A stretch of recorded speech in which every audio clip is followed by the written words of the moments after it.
दिल्ली की रानी। एक थी रानी। क्योंकि राजा की मौत एक हादसे में हो गई थी, रानी को ही राज्य संभालना पड़ रहा था। रानी का नाम था रानी रश्मिवती। रानी ईमानदार थी और प्रजा की सेवा में लगी रहती थी। एक दिन उसके दरबार में 3 नौजवान आए, रमेश, सुरेश और दिनेश। कहो, क्या सहायता कर सकती हूँ मैं तुम्हारी? हम आपके दरबार में काम करना चाहते हैं ताकि जनता की सेवा कर सके। लेकिन अभी तो तुम्हारी उम्र बहुत छोटी है। तुम लोगों को तो अभी अपनी पढ़ाई पर ध्यान देना चाहिए। हमारा मन पढ़ाई में नहीं लगता। माता पिता को लगता है कि हम किसी के लायक नहीं है और हम साबित करना चाहते हैं कि हम लायक हैं। उत्साह बहुत अच्छा है, मगर अभी उम्र कच्ची है तुम लोगों की। अरे उम्र से क्या होता है रानी जी? शास्त्रों में लिखा है कभी किसी के ज्ञान को उसकी उम्र के आधार पर नहीं देखना चाहिए। बात तो सही है तुम्हारी। और अगर सच में तुम अगर ये संकल्प करके आए हो कि तुमको यहाँ काम करना है, तो पहले परीक्षा देनी पड़ेगी। 3 परीक्षा, एक शारीरिक परीक्षा, एक बुद्धि की परीक्षा और एक देशभक्ति की परीक्षा। और ये क्या है? वो मंत्री महोदय तुम्हें समझा देंगे। हमारे पास समय नहीं है। अगर तुम लोग तैयार हो तो बताओ। हाँ, हम तैयार है किसी भी परीक्षा के लिए। मैं भी तैयार हूँ कुछ भी कर गुजरने के लिए। तो ठीक है मंत्री जी, आप इन तीनों की परीक्षा कल से ही शुरू कर दीजिए। जो आज्ञा रानी साहिबा। अगले दिन से ही तीनों की परीक्षा शुरू हो जाती है। पहले शारीरिक परीक्षा, यानी किस में कितना है दम, ये देखेंगे हम। क्योंकि शरीर में दम होगा तभी तो प्रजा की सेवा में दम लगा पाओगे। हमें क्या करना होगा? वो पेड़ दिख रहा है, जो सबसे पहले चढ़ेगा उस पे दरबार में नौकरी पाने के अवसर उसी के बढ़ जाएंगे। मैं चढ़ता हूँ। अरे रुको रुको, गिनती गिनने दो। 1, 2, 3। 3 की गिनती के बाद रमेश और सुरेश भागकर पेड़ के पास गए, मगर दिनेश आराम से पेड़ के पास गया। जैसे ही रमेश और सुरेश आधे पेड़ तक चढ़ गए, दिनेश ने उन दोनों की टांग पकड़ के उन्हें नीचे गिरा दिया और खुद पेड़ पर चढ़ गया। दिनेश की जीत हुई। अरे लेकिन इसने बेईमानी की। बेईमानी नहीं की, बुद्धि लगाई। शरीर के दम के साथ दिमाग में भी दम होना चाहिए। क्यों मंत्री जी? हाँ, बात तो तुम्हारी सही है, लेकिन बात अगर बुद्धि की है तो बुद्धि की असली परीक्षा हम कल लेंगे। शाम को जाकर मंत्री रानी को सब बता देते हैं। यानी दिनेश उन सब में ज्यादा होशियार है। जी रानी साहिबा। अगले दिन तीनों की बौद्धिक परीक्षा का समय होता है। आज हमें क्या करना है मंत्री जी? थोड़ा सब्र करो, कल जल्दबाजी में ही हारे थे तुम। सही कह रहे हैं मंत्री जी। अरे तू क्यों ज्यादा बोल रहा है? तू भी तो हारा था ना कल। ए दिनेश, ज्यादा होशियार मत बन। अरे अरे अरे, लड़ो मत। आज की परीक्षा पर ध्यान दो। आज की बौद्धिक परीक्षा में ये कुछ बोरे हैं, कुछ में नमक है और कुछ में रुई। जिसको जो ले जाना है उठा लो।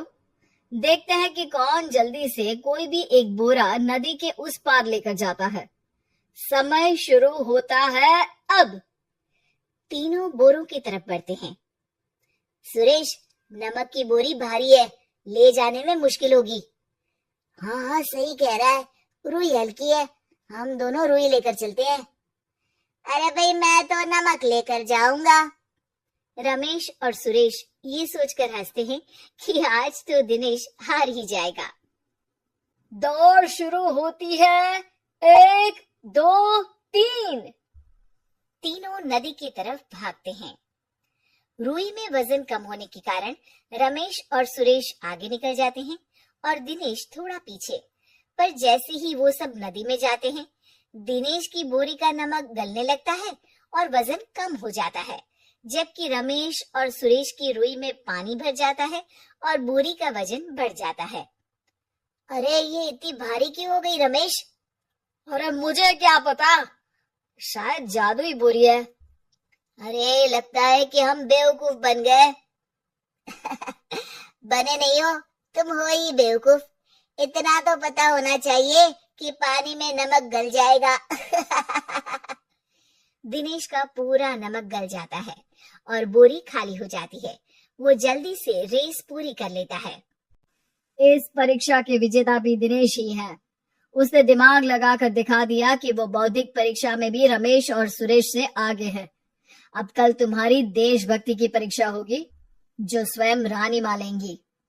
रात को फिर मंत्री रानी के पास जाकर बता देते हैं कि आज की परीक्षा में कैसे दिनेश ने अक्लमंदी दिखाई और बौद्धिक परीक्षा में भी उसी की जीत हुई।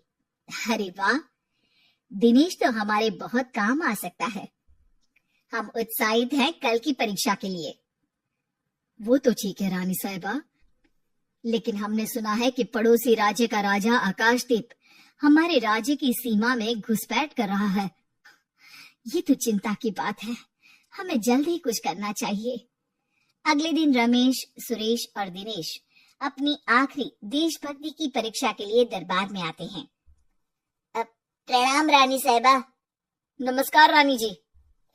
प्रणाम रानी माँ। हमने तुम्हारी परीक्षा पर गौर किया। दिनेश आगे हैं। हम तुम तीनों में से किसी दो को ही दरबार में काम दे सकते हैं। किसी एक को आज जाना होगा। तो देशभक्ति की परीक्षा के लिए तैयार हो? पूरी तरह से। मैं तीनों से एक ही सवाल करूंगी। जिसका जवाब सबसे सही लगेगा उसे तो नौकरी मिल ही जाएगी। फिर दूसरे सबसे सही जवाब देने वाले को भी काम मिलेगा। आप लोगों का समय शुरू होता है अब। ज्यादा सोचने का समय नहीं होगा। जो मन में पहली बात आए उसका जवाब दे। तो सवाल ये है कि तुम इस मिट्टी के लिए क्या कर सकते हो? मैं इस मिट्टी को साफ रखूंगा। यहाँ के लोगों के भोजन की कमी को मैं पूरी करूंगा। मैं यहाँ के लोगों को गले लगा लगा के उनको खुशी दूंगा रानी माँ, और गरीबों के लिए घर बनवाऊंगा। मैं इस मिट्टी के लिए किसी की जान भी ले सकता हूँ रानी माँ। मंत्री, दिनेश को एक तलवार दो। जी रानी जी। दिनेश, पड़ोसी राज आकाशदीप की जान तुम्हारे हाथ में है। जाओ, अपना काम पूरा करो। आज रात को तुम उस पर हमला करोगे जब वो सो रहा होगा। दिनेश वहां से चला जाता है। रानी माँ, ये आपने क्या किया? अभी किया नहीं है मंत्री जी। आप आकाशदीप को संदेशा भिजवाओ कि पड़ोसी देश का एक कातिल रात को उन पे हमला करेगा और दिनेश को पकड़वा दो। अरे, ये आप क्या कह रही हैं? और क्यों कर रही हैं आप ऐसा?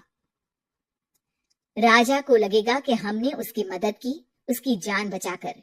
वो हमारे राज्य का पीछा छोड़ देगा और हमारा एहसानमंद हो जाएगा। और दिनेश का क्या होगा?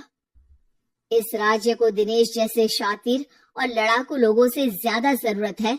ऐसे लोगों की जो लोगों को खाना खिलाने की और खुश करने की बात करे। और ये गुण सुरेश और रमेश में है। इन्हें नौकरी दे दो। दिनेश बहुत चतुराई से नौकरी हड़पना चाहता था, जिसके लिए उसने रमेश और सुरेश जैसे दोस्तों का भी नुकसान किया। पर रानी ज्यादा चतुर निकली। उसने एक तीर से दो निशाने लगाए। दिनेश जैसे खूंखार युवक को राज्य से बाहर करवा दिया और पड़ोसी राजा आकाशदीप को अपना एहसानमंद कर लिया। पूरा दरबार रानी की जय जयकार कर रहा।